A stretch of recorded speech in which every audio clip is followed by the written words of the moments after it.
Ертеде бұлттарда аспандағы ай жұлдызбен қатарлас аспан денесі болған деседі. Сонда ескі заманда түнгі аспанды сәулесіне бөлеп, жүзінен нұр шашып тұратын айға бір шөкім бұлт ғашық болыпты. Сансыз жұлдыздың ішінен дараланып тұрған жарық айы алғашында будақ бұлтқа мән бермейтін. Бірақ үлпілдеген аппақ бұлт ай аруға ұнау үшін түрлі пішін жасап, оның көңілін табуға тырысып бақты.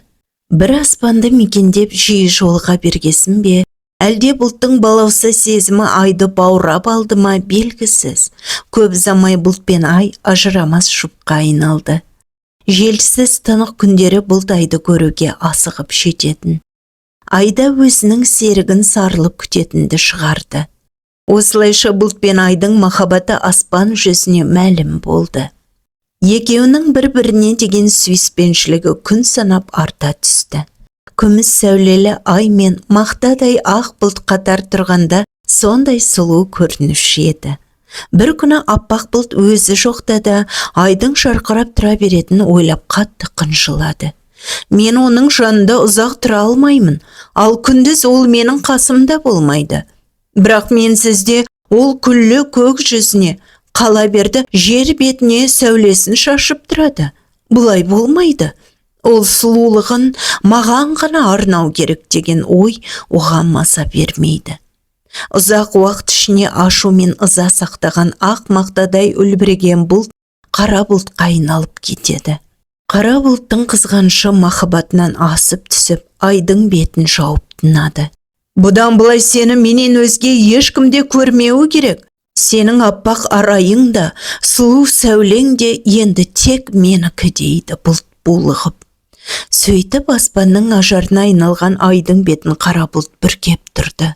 Адамдарға қараңғыда жол көрсетіп, жұлдыздармен еркін сырласып үйренген ай қанша қиналса да сүйіктісіне қарсы ештеңе істей алмады.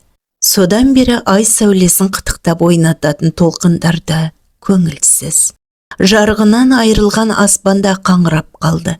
Адамдарда түн болса аспаннан айды іздейтін еді. Қара бұлттың қуанышы ұзаққа барған жоқ. Көлеңке түскен айдың енді мүлдем жарық шаша алмайтынын ұқты. Мұндай қорлыққа төзбей кеткен ай бір күні ағынан жарылады.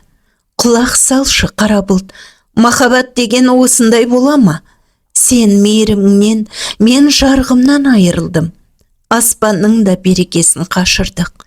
Сүю деген бір-бірін тұншықтыру емес, керісінше қолдау емес пе? Осы сөзді естіген бұлттың жанары жасқа толады. Ішінде жиналған қызғаныш пен өкініш тамшыға айналып жер бетіне төгілген екен. Сол сәтте астаң-кестең болып күн күркіреп, нағыз нөсер басталыпты. Бұлттың оған мінезін көрмеген айдың зәре құты қалмады. Біртіндеп жаңбыр тамшысына айналып, ғайыпқа сіңіп бара жатқан бұлт сол сәтте өз бойынан бір ұшқын шығарып оны айға сыйлайды. Бұл күн күркірегенде ғана көрінетін найзағай болатын. Мені кешір, аруай, сенің міндетің жарқырау, менің оған бөгет болуға хақым жоқ еді. Осы шырақты алып бойыңа дарытсаң, әлі де талай ғасыр сөнбей тұрасың, деп бұлт ғайып болды. Қара бұлттың соңғы аманатын қабыл алған ай содан бері жарқырап тұрады екен. Жерге тамшы болып түсіп, көк жүзіне бу болып қайта барса да, бұлт ешқашан ғарыштағы ғашығына жете алмапты. Күн күркіреп, найзағай жарқ етіп, аспанды қара бұлт қаптап кетсе, қорықпаңыз. Бұл айды сағынған, бұлттың күрсінгені болар. Осымен ертегіміз аяқталды.